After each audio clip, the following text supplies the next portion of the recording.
پاکستان کو آگاہ کیا گیا ہے. لیکن اس کے باوجود ہم نے دیکھا کہ اسی ہفتے دو اہم ڈیولپمنٹس ہوئیں. ایک تو یو این جنرل اسمبلی کا اسپیشل اجلاس ہوا اس یوکرین اور روس کے معاملے کو لے کر کے, اور اس میں قرارداد لائی گئی کہ روس کے اس ایکشن کی مذمت کی جائے. تو 193 ممالک میں سے 141 ممالک نے اس قرارداد کے حق میں ووٹ دیا, جبکہ پاکستان سمیت چین, بھارت اور ایون بنگلہ دیش جو ہے انہوں نے اس ووٹنگ میں حصہ نہیں لیا, مطلب اپنے آپ کو ابسٹین کیا, ایک نیوٹرل پوزیشن جو ہے وہ مینٹین کرنے کی کوشش کی. اور اس کے بعد ہم نے دیکھا کہ you N human rights council میں بھی یہ معاملہ گیا, وہاں پر بھی ایک قرارداد آئی جس کا مقصد یہ تھا کہ روس کے خلاف ایک تحقیقات کا آغاز کیا جائے کہ یوکرین میں وہ انسانی حقوق کی خلاف ورزیاں کر رہی ہیں. تو یہاں پہ بھی ہم نے دیکھا کہ 2 کے 32 ممالک نے اس قرارداد کی حق میں ووٹ دیا.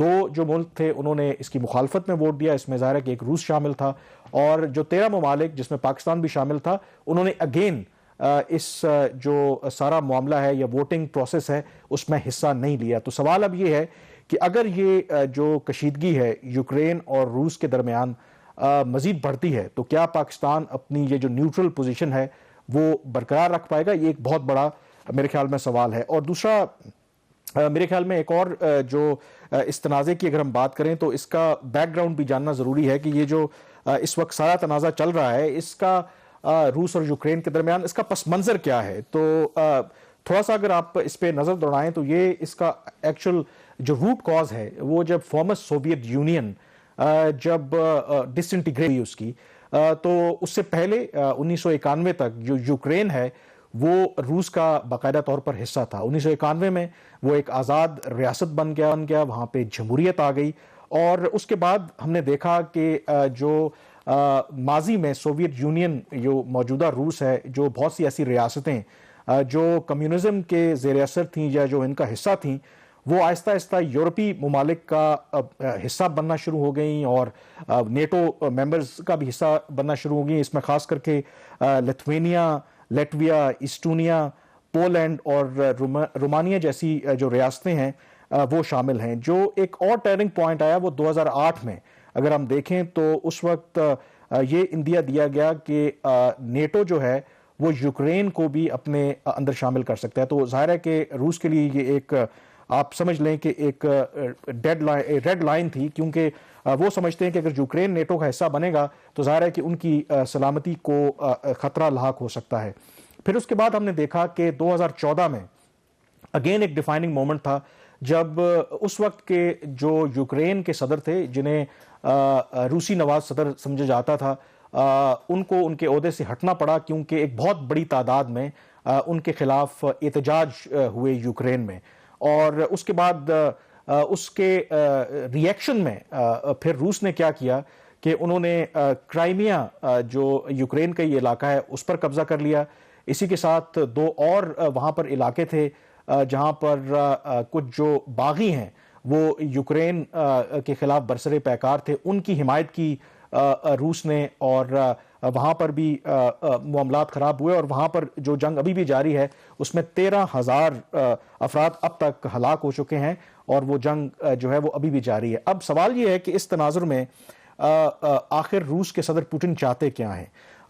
پچھلے سال دسمبر میں ایک جو پیش رفت ہوئی, روس کے صدر ولادیمیر پوٹن نے ایک سیٹ آف ڈیمانڈز, ایک چارٹر آف ڈیمانڈز جو ہے وہ امریکہ کو اور مغربی ممالک کو پیش کی, اور اس کے اندر جو 2 اہم مطالبے جو سامنے آئے اس میں ایک یہ تھا کہ تحریری طور پر جو مغرب ہے اور امریکہ ہے وہ روس کو یہ ضمانت دے کہ نیٹو کی فردر ایکسپینشن نہیں ہوگی اور یوکرین کو اس کا حصہ نہیں بنایا جائے گا. اسی طرح سے نیٹو اپنی افواج جو ہے وہ مشرقی یورپ سے واپس بلا لے گا. یوکرین میں جو 2015 کی جنگ بندی کا ایک معاہدہ ہوا تھا اس پر عمل درآمد کیا جائے گا, لیکن جو امریکہ اور جو مغربی ممالک ہیں ان کی طرف سے بڑا واضح طور پر کہا گیا کہ وہ اس طرح کی کسی قسم کی بھی گارنٹی نہیں دے سکتے.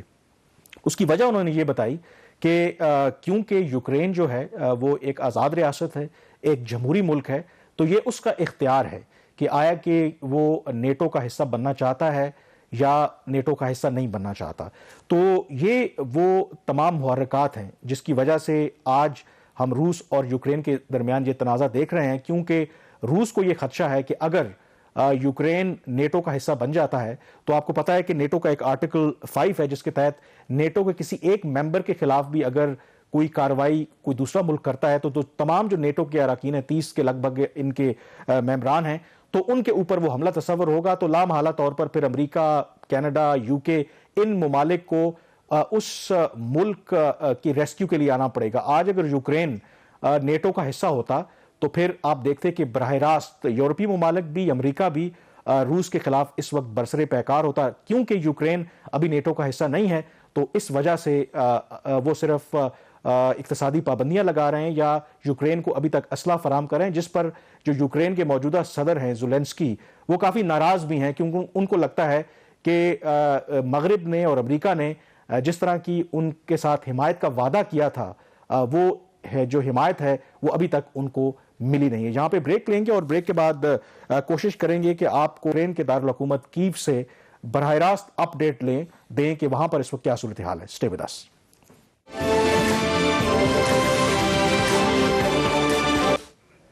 جی, بریک کے بعد ایک دفعہ پھر آپ کو خوش آمدید کہتے ہیں. بریک سے پہلے بھی جیسے ذکر کر رہے تھے روس اور یوکرین تنازع کو لے کر کے, اور ابھی ہمیں جوائن کیا ہے یوکرین کے دارالحکومت کیف سے علی مصطفیٰ نے. ٹی آر ٹی ورلڈ کے لیے کام کرتے ہیں اور اس سے پہلے کچھ ماہ پہلے ظاہر ہے کہ آپ کو پتا ہے کہ جب افغان طالبان وہاں پر ان کی واپسی ہوئی کابل کے اندر تو وہاں پہ موجود تھے, اور اب ایک اور وار زون میں وہاں پہ موجود ہیں. تو علی, سب سے پہلے بہت شکریہ پروگرام میں جوائن کرنے کے لیے. ایک جو ڈیولپمنٹ آج ہم نے دیکھی کہ روس اور یوکرین کے درمیان جو دو کچھ شہر ہیں وہاں پر عارضی طور پر جنگ بندی کی گئی ہے تاکہ وہاں پہ شہریوں کا انخلاء ہو سکے, لیکن آئی تھنک کہ اس کا تعلق شاید یوکرین کے دارالحکومت سے نہیں ہے. تو اس وقت یوکرین کے دارالحکومت میں آپ وہاں پہ موجود ہیں, کیا سینس ہے اس وقت وہاں پہ؟ بہت برے حالات ہیں کامران صاحب. کھانے کی اشیاء بالکل لو چل رہی ہیں, پانی بھی کم ہے. کیف کے اندر ری سپلائی ہو رہی ہے مگر لگ رہا ہے اس کی ڈیوریشن جو ہے ری سپلائی ٹرکس کی وہ میرے خیال سے اس میں زیادہ ٹائم لگ رہا ہے. آپ نے ماریو پول کا ذکر کیا تو وہاں پہ ایک ہیومینیٹیرین کوریڈور کی بات کے اوپر رضامندی ضرور ہوئی تھی یوکرین اور رشیا کے درمیان, مگر فی الحال یہ خبر آ رہی ہے یوکرینین سائٹ سے کہ رشینز نے اپنی شیلنگ وہاں پہ نہیں روکی. اس کا یہ مطلب ہے کہ شیلنگ وہاں پہ جاری ہے سویلین ایریاز کے اوپر رشیا کی, اور جو سیز فائر تھی ہیومینیٹیرین کوریڈور کے لیے وہ مٹیریلائز نہیں ہو سکی کامران صاحب. At the same time Ukraine کی جو دفاع ہے اس کے لیے بیریکیڈ سب ہر جگہ پہ موجود ہیں, اور بیریکیڈ بھی لائے جا رہے ہیں. تقریباً 16,000 لوگ پچھلے کوئی 24 گھنٹے کے اندر اور اس ایریا کے اندر آئے ہیں اس شہر کا دفاع کرنے کے لیے, مگر رشین فوج اب صرف 30 منٹ دور ہے مرکز سے, کیف کے مرکز سے. تو علی صاحب, ایک تو یہ بتائیں کہ یوکرین کا یہ جو دارالحکومت ہے کیف, اس کی کوئی آبادی لگ بھگ 30 لاکھ ہے. ابھی وہاں پہ کیا پوزیشن ہے؟ کیا زیادہ تر لوگ وہاں سے نکل گئے ہیں اور صرف جو ان کی افواج ہیں وہی موجود ہیں دفاع کرنے کے لیے؟ کیا سچویشن ہے وہاں پہ؟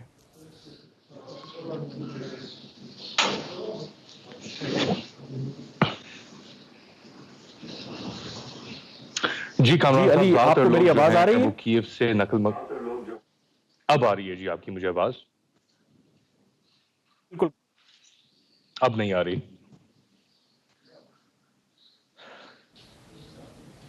جی علی, کنٹینیو کریں کہ آپ بتا رہے تھے کہ کیا اس وقت سچویشن ہے وہاں پہ کیف میں.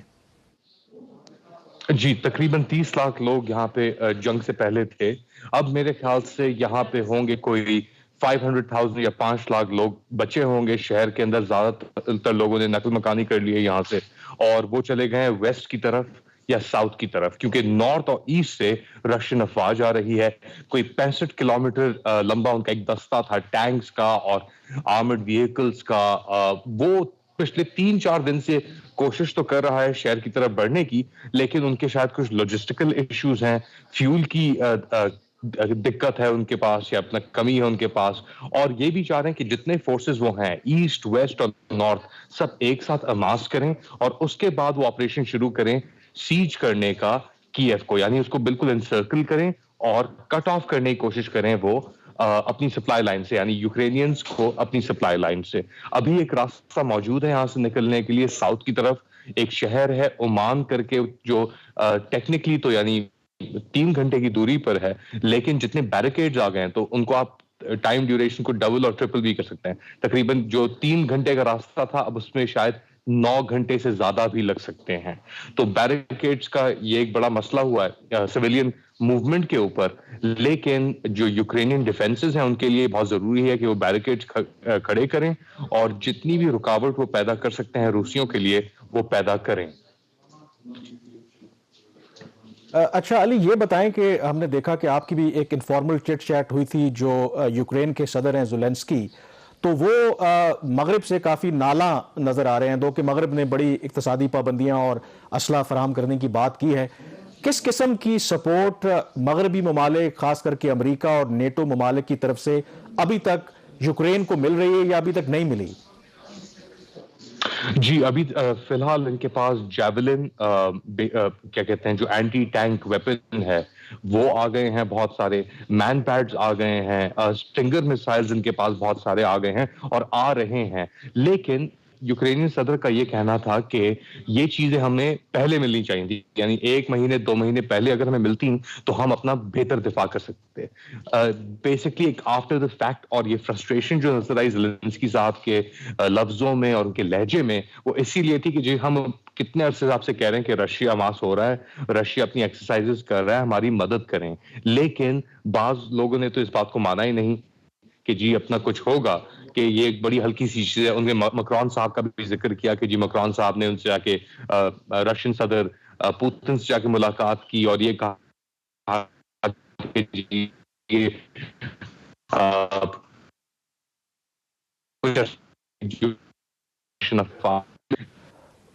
جی آئی کین انڈرسٹینڈ کہ علی ظاہر ہے کہ آپ اس وقت وہاں پہ یوکرین میں موجود ہیں، تھوڑا کنیکشن میں پرابلم ہے.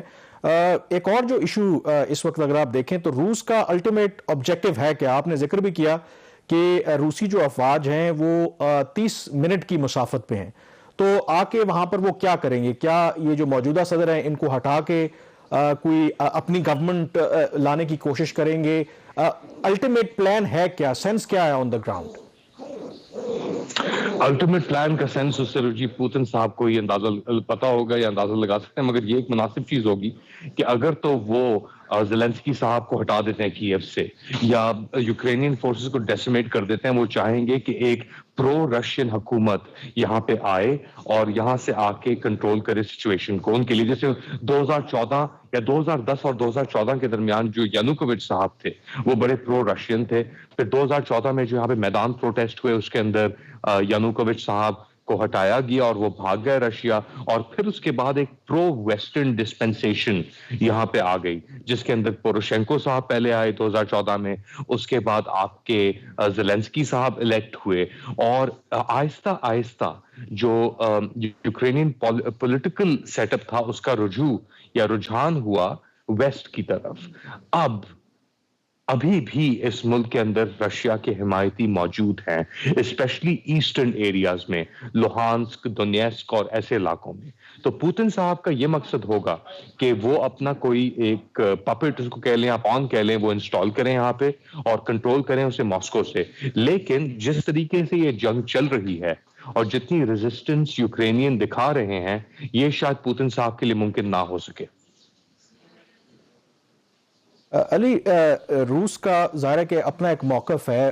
آپ کو پتہ ہے کہ اس تنازع یا یہ جنگ شروع ہونے سے پہلے بھی وہ ریٹن گارنٹیز مانگ رہے تھے مغرب سے، امریکہ سے، کہ آپ نیٹو کی ایکسپینشن نہیں کریں گے، یوکرین کو اس کا حصہ نہیں بنائیں گے، مغربی جو مشرقی جو یورپ ہے اس سے جو نیٹو افواج ہیں وہ واپس بلا لیں گے. کیونکہ روس کے صدر ولادیمیر پوٹن کا کہنا ہے کہ کیا امریکہ اپنے بیک یارڈ پہ روس یا لیٹ سپوز کے جو چینی افواج ہیں کیا ان کو وہ برداشت کرے گا؟ تو یہ جو کنسرنز ہیں روس کے کتنے لیجٹمیٹ ہیں؟ ڈو یو تھنک کہ اس کے اندر آپ نے خود کہا کہ جو موجودہ صدر ہیں وہ پرو ویسٹ ہیں، پرو یورپ ہیں، کیا اگر وہ تھوڑے سے نیوٹرل رہتے، نہ رشیا کے ساتھ نہ یورپ کے ساتھ، تو شاید اس کرائسس کو اوائڈ کیا جا سکتا تھا. دیکھیں جی یہ انسیکیورٹیز اور یہ کمپلیکسٹیز تو صرف وہ ہی بتا سکتے ہیں. لیکن کسی بھی شخص کے اوپر بندوق رکھ کے اسے کہیں کہ جی آپ مجھے انسیکیور فیل کرا رہے ہیں. یوکرین رشیا نہیں ہے, یوکرین کے پاس وہ طاقت نہیں ہے. اگر آپ یہ آرگیومنٹ کر سکتے ہیں کہ جی یوکرین کو امریکہ نے یا نیٹو نے یا یورپ نے استعمال کیا تو ہاں صحیح ہے, شاید انسیکیورٹی ہو سکے. لیکن رشین افواج جس طریقے سے آ رہی ہے, جتنے ان کے پاس ٹینک ہیں, جتنے ان کے پاس فائٹر جیٹس ہیں, جتنے ان کے پاس نیوکلیئر ویپنز ہیں, کوئی ملک اتنے نیوکلیئر ویپنز کے ساتھ کیا تھریٹن فیل کر سکتا ہے یا انسیکیور فیل کر سکتا ہے؟ تو اس کے اوپر ایک اور بھی فلپ ہے کہ this goes to the historical grievance that Russians have with the collapse of the Soviet Union. کہ in the early 90s اور late 80s جس طریقے سے سوویت یونین تباہ کی ہوئی اور جس طریقے سے امریکہ کا اور ویسٹ کا رویہ رہا ان کے اوپر کہ جی اب تو تم کچھ بھی نہیں ہو, تو ایک طریقے سے یہ اب بدلہ لینے کا وقت آ گیا ان کے لیے کہ تم ہمیں کہتے تھے ہم کچھ نہیں ہو, ہم تمہیں دکھاتے ہیں ہم کیا ہیں. اور پوتن صاحب نے جو میسیجز بھی بھیجے اپنا ویسٹ کو یہ لانچ کرتے ہوئے کہ اور یوکرینینز کو کہ تم ڈی کمیونائز کرنا چاہتے ہو, میں تمہیں دکھاتا ہوں کہ کس طرح ڈی کمیونائز کرتے ہیں. تو اس کے اندر بھی بہت وضاحت ہو سکتی ہے, اور اس بات کا اندازہ یوکرین کو تھا کہ رشیا ہمیشہ سے ہی تھریٹ رہا ہے اور تھریٹ رہے گا, اور یہ بات ثابت بھی ہو گئی. اب اس کے اندر پوتن صاحب کی انسیکیورٹی اور اس سے لے کر کچھ نہیں ہے, یہ زیادہ تر میرے خیال سے ایک گریونس تھی جو پچھلے 30-35 سال سے بلڈ ہو رہی تھی رشین سائیکی میں, جو اب یوکرین میں آ کے پلے آؤٹ ہو رہی ہے. اچھا, اور یہ جو تناظر آپ نے ابھی بالکل پس منظر بیان کیا ہے کہ لوگوں کا یہی خیال ہے کہ یہ ایک بدلہ لینے کا موقع ہے, روس اپنے آپ کو دوبارہ ری اسرٹ کروا رہا ہے, تو ایک جو سب سے بڑا سوال جو لوگ کر رہے ہیں کہ کیا اگر یہ ان کا ایکسپینشن جو اپنے آپ کو روس ری اسرٹ کرواتا ہے تو کیا دنیا ایک تیسری عالمی جنگ کی طرف بڑھ رہی ہے, یا جو اس کا سکوپ ہے وہ باقی یورپین ممالک تک جا سکتا ہے؟ یہ کنسرن کتنا جینوئن ہے؟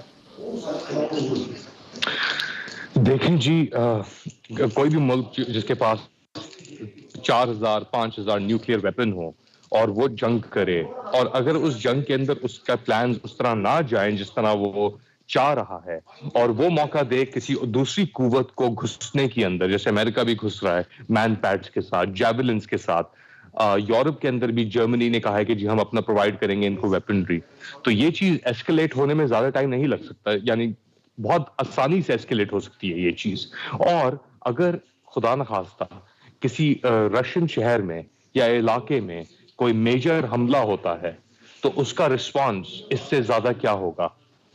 خدا نخواستہ نیوکلیئر ویپنز, ہم بات تو کرتے ہیں ہماری اپنا آپ کی اور میری زندگی میں ہم اس چیز کا تصور بھی نہیں کر سکتے کہ جی کہ میوچولی ایشورڈ ڈسٹرکشن ہو, لیکن ایک حادثہ, ایک نیوکلیئر ری ایکٹر یہاں پہ یوکرین کے اندر 14 ہیں, زپروسیا ان کے پاس آ گیا رشینز کے پاس, چرنوبل کے اندر ہم جانتے ہیں 80s کے اندر کیا ہوا تھا. ہلکی سی چیز ہوتی ہے ایک جنگ کے اندر, یعنی فاگ آف وار میں کس طریقے سے کہاں چیزیں ڈیولپ ہوتی ہیں, کس رخ پہ جاتی ہیں, کسی کو نہیں پتا. اور اسی بات کا خدشہ ہے کہ فالس فلیگ آپریشنز بھی ہو سکتے ہیں کہ اگر یوکرینینز ہار رہے ہیں تو وہ اسٹرائک بیک کرنے کی بھی کوشش کر سکتے ہیں. The possibilities are unlimited, لیکن امید یہی ہوگی کہ اس حد تک یہ سچویشن نہ پہنچے, لیکن وہ ڈیپینڈ بھی کرے گا کہ کتنی جلدی اسی نوٹ کے اوپر علی آپ سے اجازت چاہتے ہیں, آپ اپنا بہت سارا خیال رکھیں. بہت شکریہ آپ نے ہمیں جوائن کیا. یہاں پہ بریک لیں گے اور بریک کے بعد ذرا ذکر کریں گے کہ پاکستان پر کیا امپلیکیشنز ہو سکتی ہیں اگر یہ جو تنازع ہے یہ طول پکڑتا ہے. تو کیا ہم جو ابھی ایک متوازن پالیسی یا نیوٹرل رہنے کی کوشش کر رہے ہیں, کیا ہم رہ پائیں گے؟ بریک کے بعد اس پہ بات کریں گے.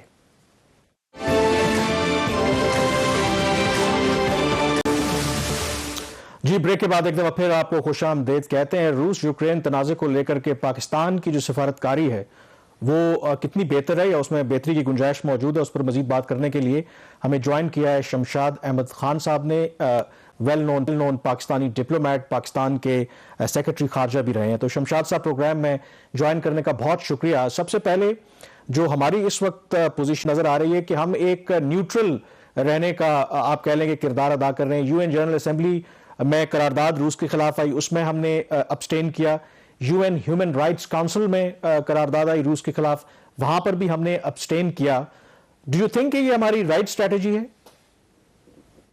بالکل رائٹ اسٹریٹجی ہے، اور یہ ویسے بہت آئرونیکل بات ہے کہ جو کچھ اس وقت مغرب اور امریکہ روس کے خلاف کر رہا ہے، یہ ہماری سکھائی ہوئی ساری ترکیب ہے جو ہم نے استعمال کی تھی جب سوویت یونین نے افغانستان پر انویژن کیا تھا 1979 میں.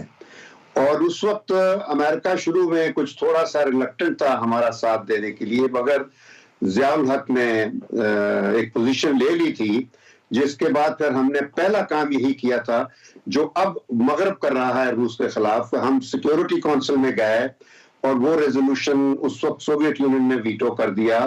پھر ہم جنرل اسمبلی میں گئے جہاں اسپیشل سیشن بلوایا اور ہم نے بڑے بھارے ووٹ کے ساتھ ایک ریزولوشن پاس کروائی تھی جس میں سوویت ودرال کا ڈیمانڈ کیا گیا تھا.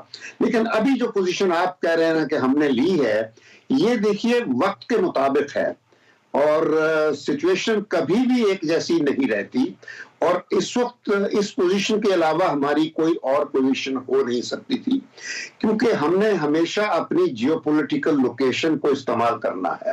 اس وقت ہماری جیو پولیٹیکل لوکیشن کا تقاضا تھا کہ ہم سوویت انویژن کی مخالفت کریں، اور ہم نے وہ جنگ ایک طریقے سے سرد وار کی، کولڈ وار کی جو ڈیسائسو لاسٹ بیٹل تھی، وہ اس وقت ہمارے خطے میں لڑی گئی تھی. ان ادر ورڈز واٹرلو ہمیں بنایا گیا تھا، اور ہم نے وہ جنگ جیت کر کولڈ وار میں مغرب کو جیت دلوائی، وکٹری دلوائی، یورپ آزاد ہو گیا، برلن کی دیوار کولیپس کر گئی، اور سارا ملبہ اس کے بعد ہم پر گرا. تو ہم نے بہت کچھ سیکھ لیا ہے. اب ہم اس طریقے سے نہیں کھیلیں گے جس طرح پہلے ہم ایک ڈیپینڈنسی موڈ میں کھیلا کرتے تھے. اب آپ کے ہاں شمشاد صاحب بالکل آپ ٹھیک کہہ رہے ہیں، لیکن اس کے اندر ایک طرف آپ کے ظاہر ہے کہ مفادات ہوتے ہیں، دوسرا جو ریاستیں ہوتی ہیں کچھ ان کے اصول بھی ہوتے ہیں. جو پاکستان کی آپ ظاہر بہتر جانتے ہیں جو فارن پالیسی رہی، ہم ہمیشہ سے جو انویژنز کے خلاف رہے ہیں، وہ عراق میں ہو، وہ کسی سیریا میں ہو، ہماری پوزیشن رہی ہے کہ یو این چارٹر اور انٹرنیشنل لا کی پاسداری سب کو کرنی چاہیے. تو کچھ لوگوں کا خیال ہے کہ کہ ہمارے اپنے مفادات ہو سکتے ہیں کہ اس وقت ہم نیوٹرل پوزیشن لے رہے ہیں، ہمیں اپنے اصولوں پہ کمپرومائز نہیں کرنا چاہیے، کیونکہ ان پرنسپل جو روس کر رہا ہے وہ یو این چارٹر اور انٹرنیشنل لا کی خلاف ورزی ہے، کیونکہ یوکرین ایک انڈیپینڈنٹ اور سوورن کنٹری ہے. یہ پہلی بات تو میں یہ کر دوں کہ انٹرنیشنل پالیٹکس میں اصول نام کی کوئی چیز نہیں ہوتی ہے. اصول بھی جو بنیادی طور پر ہوتے ہیں وہ آپ کے مفادات ہی اصول ہوتے ہیں، یہ میں بتا دوں آپ کو. اب یہ جتنا بڑی طاقت جو امریکہ ہے یا یورپ جو اپنے آپ کو فریڈم اور ڈیموکریسی کے چیمپئنز کہتے ہیں، یہ جتنے اصولوں کی بات کرتے ہیں، وہ اصول کبھی انہوں نے کسی دوسرے، جب عراق پر حملہ کیا تھا کیا آپ لائے تھے؟ جب افغانستان پہ حملہ کیا تھا کیا وہ اصول سامنے نہیں رکھے تھے انہوں نے؟ کیا جب کشمیر پر انڈیا نے قبضہ کیا تھا وہ اصول کہاں چلے گئے تھے؟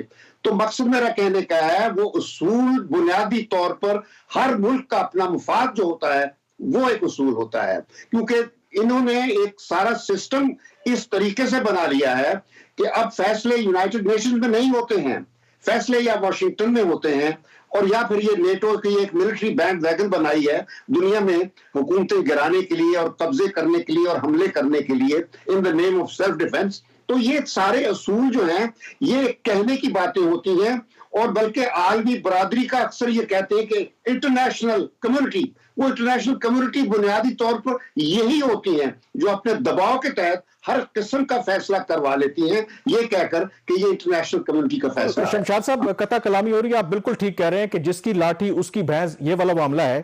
اب آپ نے دباؤ کی بات کی، اگر آپ دیکھیں کہ ظاہر ہے کہ پاکستان کے اوپر دباؤ تو بہت زیادہ ہے، امریکہ کی طرف سے ہے ہی ہے.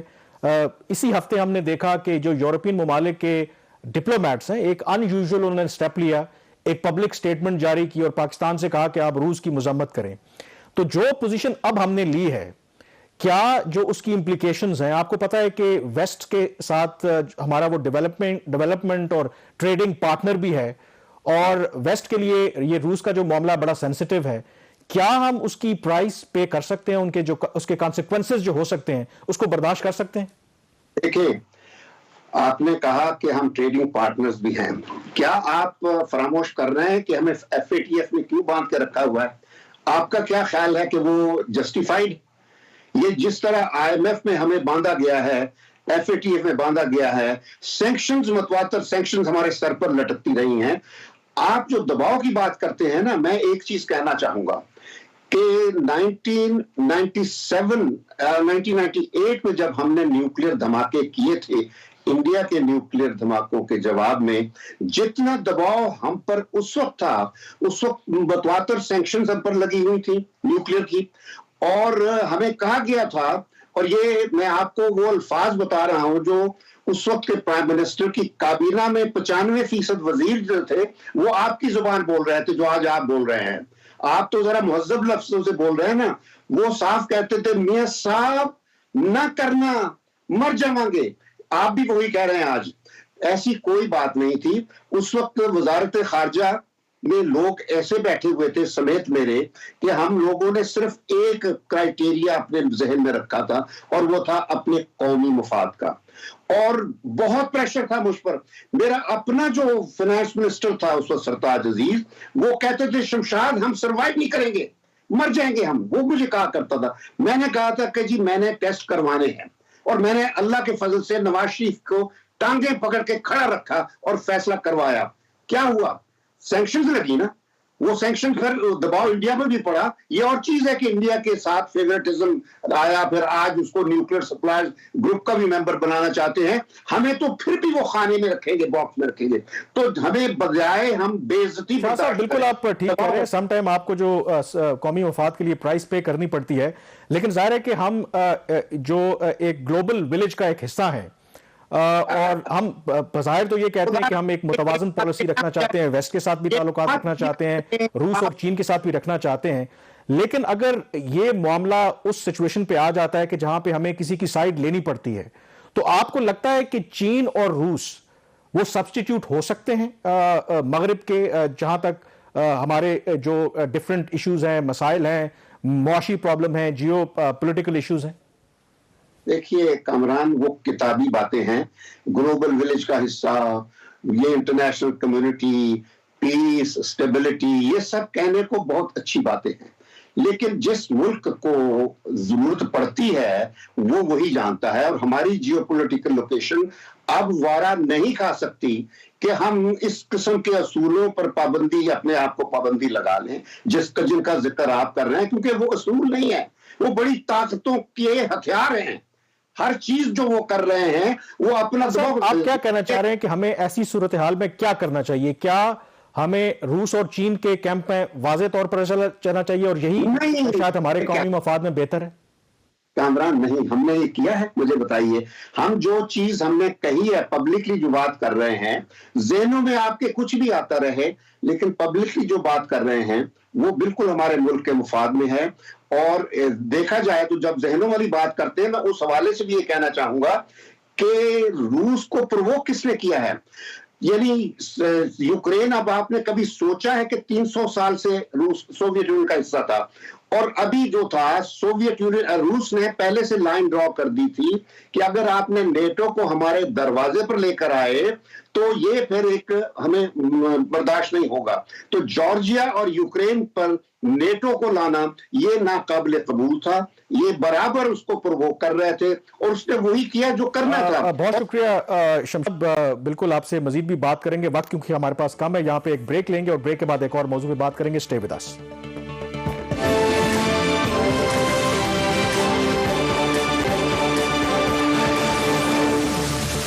جی بریک کے بعد ایک دفعہ پھر آپ کو خوش آمدید کہتے ہیں. فائنینشل ایکشن ٹاسک فورس کا کل جو اجلاس تھا وہ اختتام پذیر ہوا پیرس میں، اور ایک دفعہ پھر کوئی غیر متوقع فیصلہ نہیں ہے. پاکستان کو گرے لسٹ میں رکھنے کا فیصلہ کیا گیا. جون تک پاکستان گرے لسٹ میں ہی رہے گا. اور آپ کی یاد دہانی کے لیے کہ پاکستان گرے لسٹ میں جون 2018 میں گیا تھا، اور اس کا جو بنیادی جو وجہ تھی وہ یہ تھی کہ پاکستان میں منی لانڈرنگ ہو یا ٹیرر فائنینسنگ سے متعلق جو قوانین ہیں وہ اتنے سخت نہیں تھے. اور جب آپ گرے لسٹ میں جاتے ہیں تو عام لوگوں کو سمجھانے کے لیے ہوتا کیا ہے کہ جو بیرونی سرمایہ کار ہیں وہ پھر بہت محتاط ہو جاتے ہیں آپ کے ملک میں سرمایہ کاری کرنے کے لیے. اگر آپ وہ سرمایہ کرتے بھی ہیں تو ان کے لیے وہ سخت شرائط رکھتے ہیں, جو کاسٹ آف ڈوئنگ بزنس ہے اس میں بھی آپ کے اضافہ ہو جاتا ہے, اور اوور آل وہ ملک کے لیے جو امیج ہے اس کے لیے بہتر نہیں ہوتا. لیکن ایک جو اس میں پازیٹیو چیز رہی ہے کہ یہ جو بیان جاری ہوا فیٹف کی جانب سے, اس میں ضرور پاکستان نے ابھی تک جو اقدامات کیے ہیں ان کی تعریف کی گئی. یعنی کہ جو جون 2018 کا ایک پلان تھا 27 نکاتی, اس میں سے 26 پر پاکستان عمل درآمد کر چکا ہے. لیکن جو ایک پوائنٹ ہے وہ کرٹیکل بھی ہے جس کا انہوں نے ذکر بھی کیا ہے کہ اور پاکستان پر زور دیا ہے کہ FATF encouraged Pakistan to continue making progress to address as soon as possible the one remaining item by continuing to demonstrate the terror financing investigations and prosecutions target senior leaders and commanders of UN designated terrorist groups. یعنی کہ جو terror financing اور اسی طرح سے جو you N designated جو دہشت گرد ہیں ان کو قرار واقع ہی سزا دی جائے. تو یہ ایک پوائنٹ ہے 26 میں سے جو ابھی تک عمل درآمد اس پر ہونا باقی ہے. اور ایک اور, کیونکہ ایک یہ 27 نکاتی پروگرام ہے اور پھر جون 2021 میں پاکستان کو مزید ایک 7 نکاتی پروگرام دیا گیا جو بنیادی طور پر منی لانڈرنگ سے ریلیٹڈ تھا. اور اس میں بھی انہوں نے یہی کہا ہے کہ جو ایک پوائنٹ رہ گیا ہے اس میں بنیادی طور پر پاکستان سے یہ کہا گیا ہے کہ اس میں جو منی لانڈرنگ میں جو لوگ ملوث ہیں ان کو سزائیں دلوائی جائیں اور کوشش کی جائے کہ وہ باقاعدہ طور پر ان کو پروسیکیوٹ کیا جائے. تو لیٹس ہوپ کہ پاکستان ان دو جو اہم نکات ہیں ان پر عمل درآمد کر لے گا اور اس کے بعد فیٹف گرے لسٹ سے نکل آئے گا. دوسرا, جاتے ہوئے آپ کے ساتھ ایک اور خبر شیئر کریں کہ جو سراج حقانی نیٹ ورک ہے, حقانی نیٹ ورک کے سربراہ ہیں سراج الدین حقانی, جو اس وقت افغانستان میں جو ایک عبوری سیٹ اپ ہے اس میں وہ وزیر داخلہ بھی ہیں. وہ ظاہر ہے کہ حقانی جو نیٹ ورک ہے وہ بہت آپ کہہ لیں کہ ایک طرح سے نوٹوریس بھی رہا ہے, کیونکہ جو نیٹو اور یو ایس فورسز افغانستان کے اندر موجود رہے, جو بہت بڑے بڑے حملے کیے گئے تو کہا جاتا ہے کہ حقانی نیٹ ورک نے کیے. تو ان کے جو سربراہ ہیں سراج الدین حقانی آج سے پہلے تک کبھی بھی منظر عام پر نہیں آئے. تو یہ پہلا موقع ہے کہ کابل میں ایک پولیس گریجویشن کی سیریمنی تھی تو پہلی دفعہ جو سراج الدین حقانی ہیں وہ منظر عام پر آئے ہیں. اس سے پہلے وہ کبھی بھی منظر عام پر نہیں آئے. اور یہ جو دلچسپ بات ہے کہ جو سراج الدین حقانی ہیں آج بھی جو ایف بی آئی یعنی کہ امریکہ کی جو دہشت گردی کی ایک فہرست ہے اس کا وہ حصہ ہیں, اور ان کے بارے میں جو بھی اطلاع دے گا جو ان کی گرفتاری تک پہنچے گی تو اس کے لیے $10 ملین کے انعام کا اعلان کر رکھا ہے. لیکن لگتا یہ ہے کہ شاید یہ چیزیں ایک ماضی کا حصہ بن جائیں گی, کیونکہ اب باقاعدہ پر وہ منظر عام پر بھی آ گئے ہیں. پروگرام دا ریویو سے اتنا ہی. مجھے کامران یوسف کو آپ اجازت دیجیے. اللہ حافظ.